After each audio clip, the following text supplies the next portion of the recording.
আজকে আমি মেয়েদের উদ্দেশ্যে আর একটা কথা বলবো। এটা বেসিক্যালি আমার নিজের অভিজ্ঞতা থেকেই পাওয়া আর কি। যে আমরা আমাদের জীবনে অনেক কিছু নিয়েই তো ক্ষোভে থাকি, কষ্টে থাকি। তখন এবার সেই ক্ষোভ এবং কষ্টটা হয়তো আমাদের কাছের মানুষ বুঝছে না। তখন আমরা কি করি, কোনো বাইরের লোককে গিয়ে সেই দুঃখের কথা বলে, ক্ষোভের কথা বলে আমরা শান্তি খোঁজার চেষ্টা করি। কিন্তু কি হয়, যাকে আমরা বলছি বিশ্বাস করে, সে হয়তো সেই বিশ্বাসটা রাখছে না।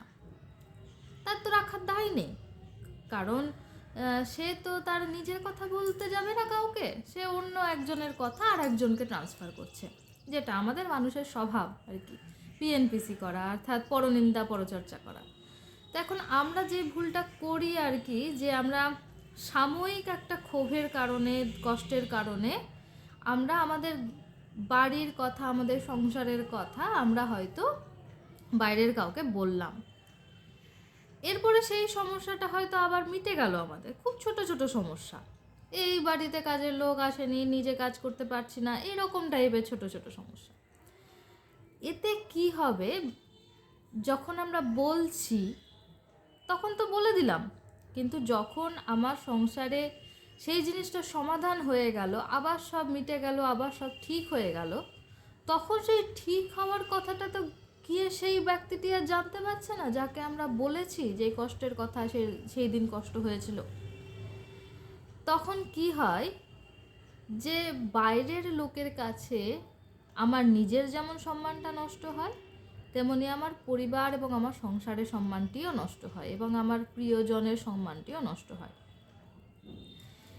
এইটা একটু ভাববার বিষয় কিন্তু মেয়েদের জন্য, যে আমরা আমাদের ছোট ছোট কষ্ট, যেগুলো হয়তো অন্যের দ্বারা পাচ্ছি, সংসারে আরও 4-5টা মানুষের সান্নিধ্যে থাকতে থাকতে তাদের অজান্তেই পাচ্ছি, যেগুলো আবার পরে মিটে যাচ্ছে, কিন্তু সেই মিটে যাওয়া পর্যন্ত আমরা অপেক্ষা করছি না, ঝটপট গিয়ে, কষ্টে আছে ঝটপট গিয়ে কাউকে বলে দিলাম।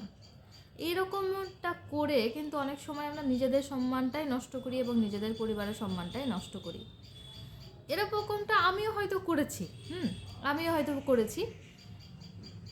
নিজের মাকে বলা যায়, নিজের বাবাকে বলা যায়, কিন্তু ভাবতে হবে যে আমি যখন নতুন সংসারে এসেছি, সেই সংসারে কিছু সমস্যা হলে ঝটপট সেগুলো কিন্তু নিজের বাড়িতে জানানো উচিত নয়। নিজের মায়ের বাড়ির কথা বলছি, সেখানে কিন্তু জানানো উচিত নয়। এতে কি হয়, পরে যখন আপনি সেই বাড়িতে আবার যাবেন, তখন এইগুলো নিয়ে যখন কথা উঠবে, তখন কিন্তু ভালো লাগবে না আপনার।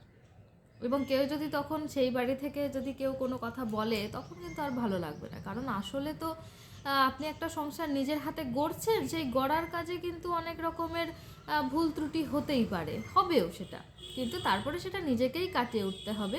সেগুলোর শক্তিও আমরা করি, সেগুলোর শক্তিও আমাদের আছে, কিন্তু এই যে ছোট ছোট বিষয়গুলো যখন তখন সবাইকে বিশ্বাস করে বলে দেওয়া, এই কাজটা কিন্তু মেয়েরা ঠিক করে না। অনেক মেয়েই আছে যারা এরকম কাজ করে, যেমন আমিও এরকম করেছি 2-1 বার। তখন আমার মাই বলেছে যে এত কথা বলিস না, এই কথাগুলো বলা উচিত নয়, কারণ তোর সংসারে তুই জিনিসগুলো ঠিক করে নিবি, বা তোর হাজব্যান্ডের সঙ্গে যে জিনিসগুলো ঠিক হয়ে যাবে, বাড়িতে আরও যারা আছে তারা ঠিক করে দেবে।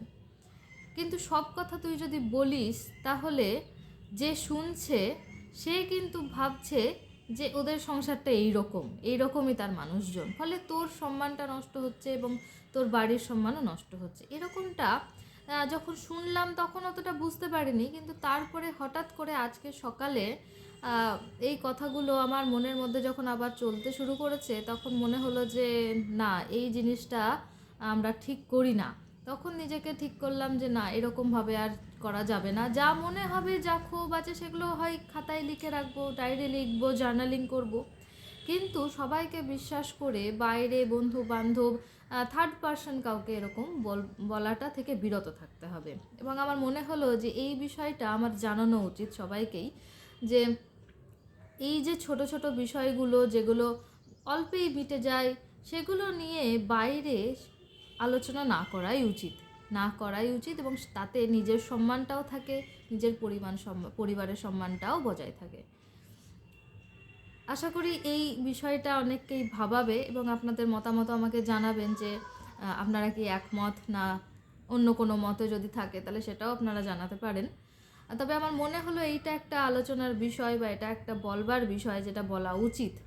কারণ অনেকেই তো আমরা আছি এখন অল্প বয়স, আমাদের অভিজ্ঞতা কম, আমরা হয়তো অনেক ভুল ত্রুটি করব, সেগুলো মিটেও যাবে, কিন্তু তারপরেও যতটা কম করা যায়, কারণ নিজেদের সম্মান তো নিজের হাতে। ভালো থাকবেন, ভালো রাখবেন। নমস্কার।